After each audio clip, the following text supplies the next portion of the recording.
కాసును బుజ్జగించుకునేటువంటి ప్రయత్నం ఈరోజు BRS party చేస్తాం.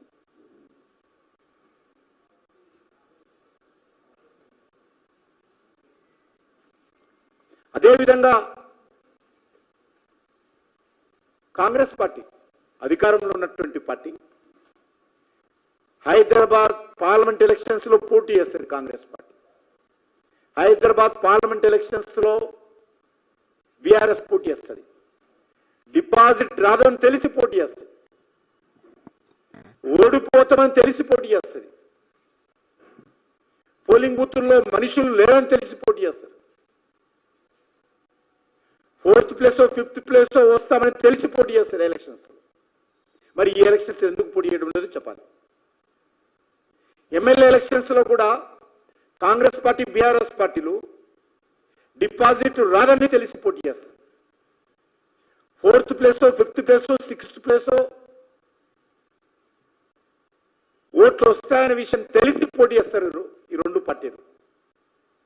మరి ఈ ఎలక్షన్స్ లో ఎందుకు పోటీ చేయడం లేదో రెండు పార్టీలు కూడా తెలంగాణ ప్రజలకు చెప్పాలి.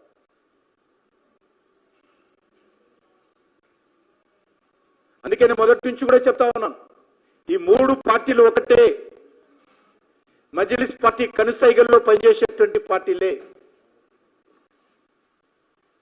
ఈ మూడు పార్టీలు కూడా ఒకే తాను ముక్కలే.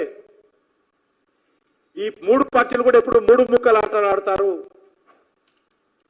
ఈ రోజు కాకైనా రేపైనా మజ్లిస్ పార్టీ ఆధ్వర్యంలో కలిసేటువంటి పార్టీలే.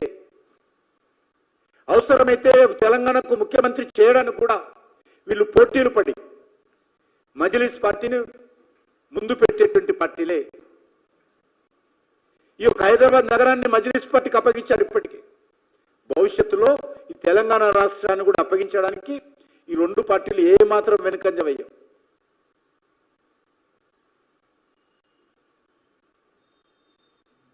ఇంత దుర్మార్గంగా ఏ ఎన్నికల్లో ఆ పాట పాడుతూ, ఏ ఎండకు ఆ గొడుగు పడుతూ, అసెంబ్లీ ఎలక్షన్స్ లో ఒక విధానం, పార్లమెంట్ ఎలక్షన్స్ లో ఒక విధానం, ఎమ్మెల్సీ ఎలక్షన్స్ లో ఒక విధానం, ఒక బోర్డుకు సంబంధించినటువంటి విషయంలో ఒక విధానం,